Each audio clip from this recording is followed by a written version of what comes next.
Welcome to another S&P 500 analysis. Today is April 9, 2023. In this video, we're going to take a look at the market sentiment, the market internals, and also the 10-year yield, US dollar, gold, silver, and the oil market, along with the price action of the S&P 500 and other major market indexes, and see what they are telling us where the market is headed. And looking at the indexes, last week, the best performer is the Dow Jones Industrial. It gained a little bit over 200 points or 0.63%. And the worst performer was the Dow Jones Transportation. It lost 3.27%, followed by a second worst performer, the Russell 2000, the small cap, lost 2.66%. And for the year, the NASDAQ 100 is still holding a 19% gain, while the Russell 2000, the small cap index, is the only index with a loss year to date, is losing 0.39%. Looking at the weekly chart of the S&P 500, we see that the weekly range was 63 points last week, and it lost just a little bit over 4 points or 0.01%. And it is continuing this one-time framing up and also closed above this 10-week and also 40-week moving average, and it is still hovering around the top of this trading range. Now let's take a look at the sentiment chart here. Looking at the VIX, we see the VIX is closing below the 20 level. So the market participants are not as fearful as in the past few weeks. And also right now, the put-call ratio is still within this 0.75 and 1 zone. So although the market participants are not as fearful, but they are not totally risk on, and they're still being very cautious. And the up-down volume ratio is pretty much neutral for a shortened week last week. Didn't do too much. Either above 1 or go below 1. But the advanced decline seems to indicate that it has a little bit more reaction on the downside than on the upside. As you can see from the Tuesday and Wednesday market action, we see that it is a little bit more active on the downside when the market pulls back, versus on Thursday when we have an update, the daily advanced decline was only 277. And looking at the New York Stock Exchange, new high, new low, it is not having too much of activity here. It's basically just hovering in this neutral area, although it is slightly positive, but definitely it's not something to write home about. Now, here's the thing that we need to keep an eye on. It is this negative divergence. We are continue to see this negative divergence here between the AD line and the S&P 500. See the S&P 500 is making a higher high, while the AD line is not keeping up. For the NASDAQ market, we are noticing the up-down volume ratio is more biased to the downside. You see it is more reactive on the down day than on the up day, and also the advanced decline. See that there's a little bit more broader market participation on the downside than on the upside. And we are continue seeing the new high versus new low in the NASDAQ market favoring the new low. See that the new low is still outnumbered the new high on Thursday by 127. And looking at the cumulative AD line for the NASDAQ market, we notice that the negative divergence is getting larger, definitely overdue for a correction or a pullback. And in order to get that resolved, we are looking for the NASDAQ 100 to come down and dip below this low here.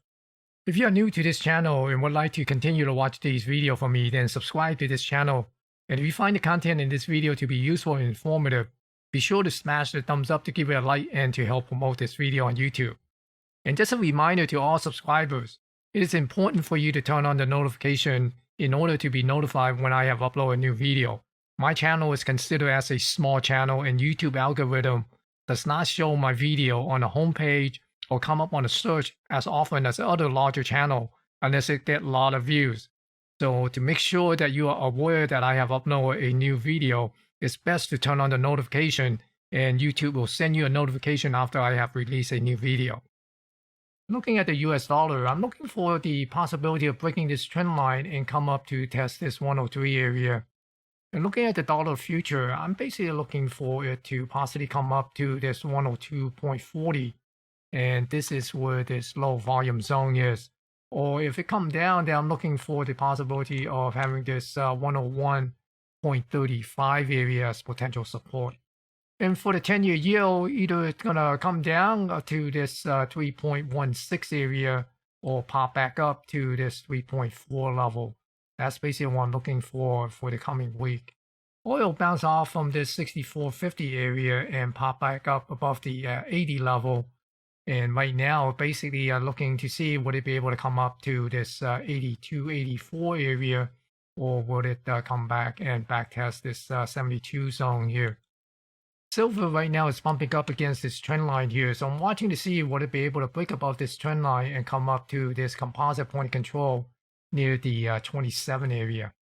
And for gold, gold continue to show strength. I do anticipate to see maybe possibly a little bit of more pullback down to this 2000 level, then get another push up and get a pop up to this 2060, this 2060 level. Looking at this daily chart of the S&P 500, we see the S&P 500 been hovering around this 4100 level. So for any kind of pullback, I'd be looking for the possibility of finding support down here near the lower range of the expected move between 40.33 and 40.05. And if it bounces back up, then we're basically looking for this upper range of the weekly expected move between 41.90 and 41.75 as a potential target. So for a potential swing, I will be looking for possible long setup when it get down near this 4,000 area, and looking for potential short setup when it get near this 4,200 area. And for the Nasdaq 100, we see the Nasdaq 100 is back testing this upper edge of this trading range near the 12,900. So we could see it possibly come up and break this 13,200. Then we could see it possibly move up to this 13,700 area. Now, if it come back into this trading range, then look for a potential support down here somewhere around this 12,420 area.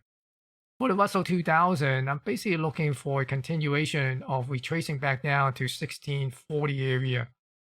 For the Dow Jones Transportation, I'm looking for a continuation move down to this 13,450 zone.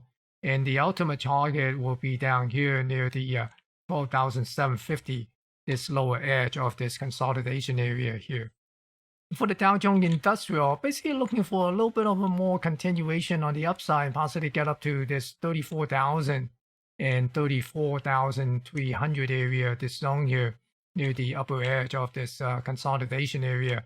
Then get a reversal back down, and ultimately I'm looking for the Dow Jones Industrial come back down to this 30,000 area. Now I'm not talking about next week, but if it pull back, look for near-term potential support down here at this 33,160 area. And for the New York Stock Exchange Composite Index, I'm continuing to look for a pullback to this 15,000 level. If you'd like to see my analysis on the SPY, QQQ, IWM, and the Diamond, along with the 11 second in the S&P 500, go check out this post in my Substack page. The link is in the description below.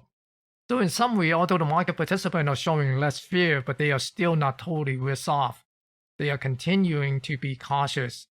The market internals are favoring the downside slightly, and the negative divergence on the AD line is getting more negative. So be prepared for a pullback to resolve this negative divergence. But before we see this pullback, we could see another push by the S&P 500 to try to reach the 4,200 level. So keep an eye on the 4,000 and 4,200 level for the S&P 500 in the coming week. Thank you for watching.